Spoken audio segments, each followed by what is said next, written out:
Back with closing trades and slight pressure on the Nifty as we speak as well. Select pockets of the market, of course, doing very well. But let's get a better picture of the fundamentals underlying in the market right now and what that spells for the market in the near to medium term.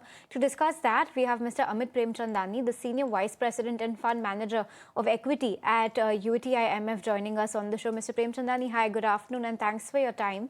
First up, give us your reading on the way the markets have performed amid the updates that we've received on the Q3 front from banking names, from consumption names.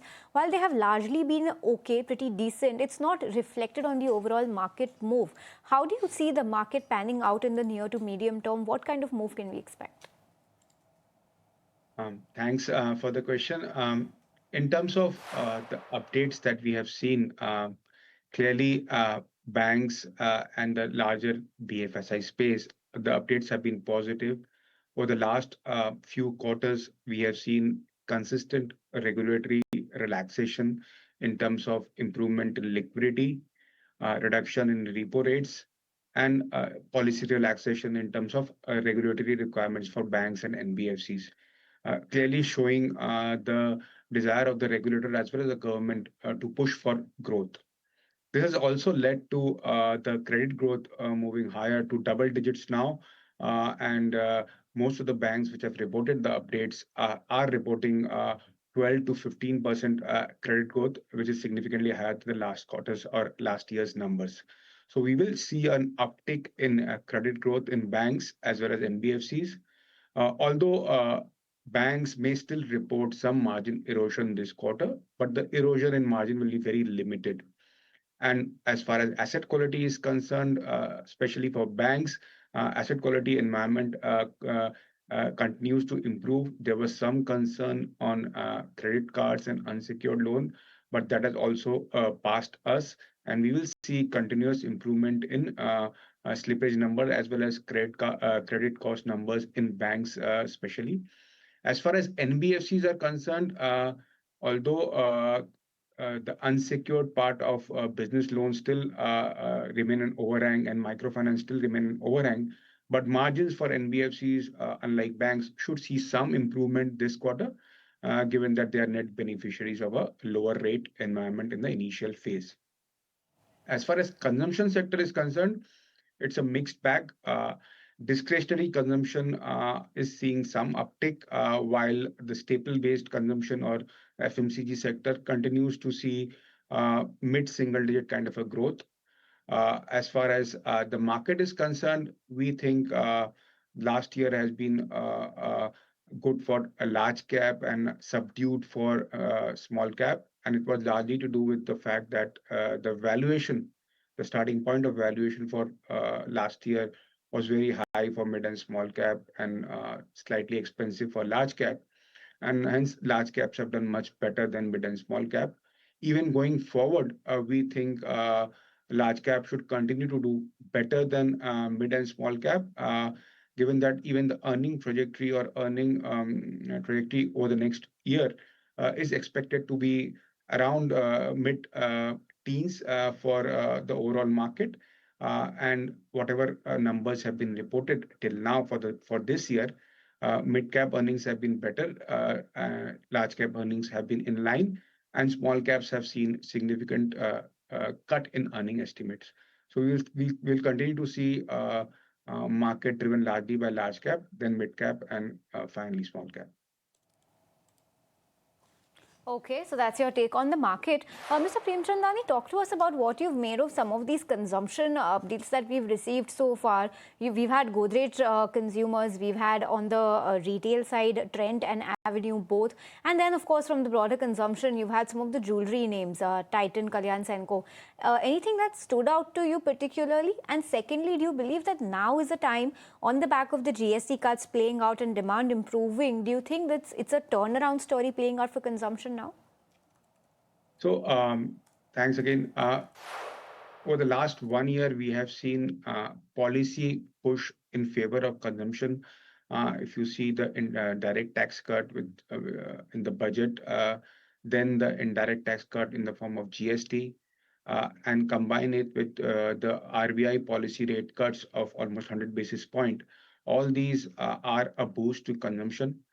These policy measures operate with a lag. The GST cut has come only during November. So you will see the impact of these policy measures starting off with Q3 and more in Q4 and FY27, which should improve consumption. However, we think that the large improvement or large impact of these policy measures would be in discretionary consumption, especially large ticket consumption, uh, which is largely represented in the listed space through automobile sector. So we are positive on the automobile part. We think that the cycle has turned, and we are in the early stage of the cycle, especially in the passenger vehicle segment.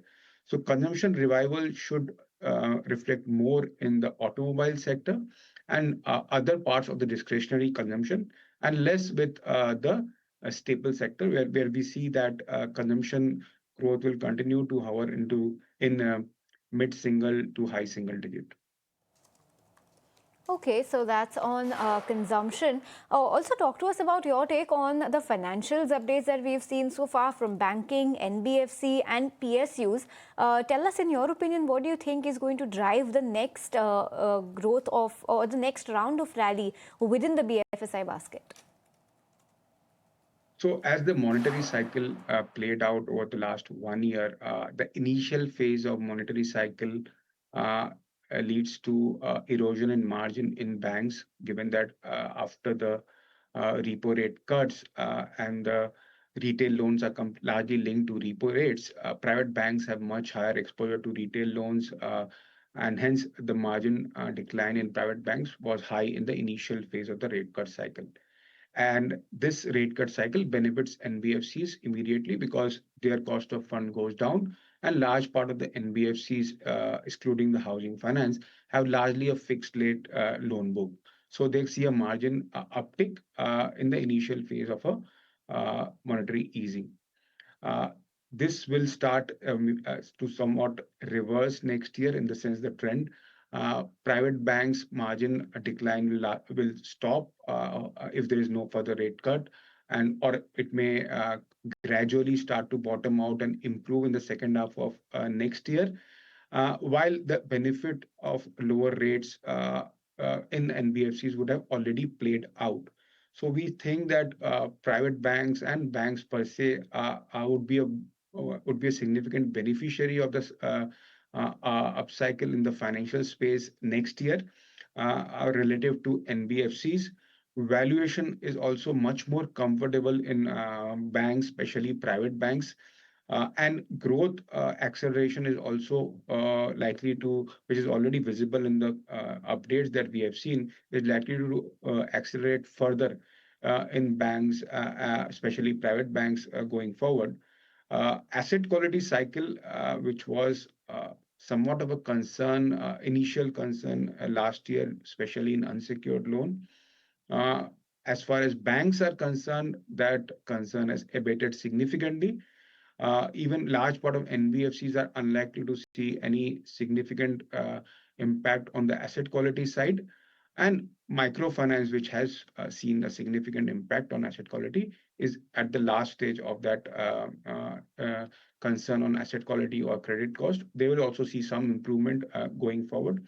So we think that banking as a sector, including banking and financial services as a sector, especially on the lending side, has valuation on its side. Growth is likely to accelerate, and they're adequately capitalized to participate in that growth. We think that that is one sector where we are very positive on as far as the funds that I manage. And Mr. Premchandani, talk to us about how you are viewing IT right now. It's had its fair share of ups and downs, but of late, it's the mid-cap end of the IT basket that's doing very well. We've seen a very good move today as well. And overall, we've seen a little bit of a recovery coming back to the IT space. Is this a sector that you are viewing positively right now? So IT as a sector has seen significant pressure last year, mainly because of the AI theme-led rally which had happened in US and Indian market, or Indian IT players were considered to be inverse AI, given that in the initial phase of investment in the AI, IT services, which is core of Indian IT companies, do not pay a significant part. As the AI investment tapers down and enterprise try to figure out how to use AI in their businesses, the use of Indian IT services will come into play, given that they are the one, or the IT services companies are the one which will start deploying that AI in an enterprise framework. Right now, we are only seeing AI being deployed in a consumer framework. At the enterprise level, the implementation has been pretty limited. And as the implementation of artificial intelligence driven AI driven implementation starts picking up, Indian IT services should see a pickup in terms of growth. We have already seen deal momentum to be strong, especially over the last few quarters in the IT services space. Uh, the deal momentum has been largely driven by cost takeouts, but we have heard initial commentary from the Indian IT services players that even discretionary consumption is marginally picking up. As these deal get converted into revenue, we will see that reflected in the Indian IT services companies. Please note that Indian IT services companies have a free cash flow yield anywhere between 4 to 6%, especially the large cap, and they are very generous in terms of payment of dividend.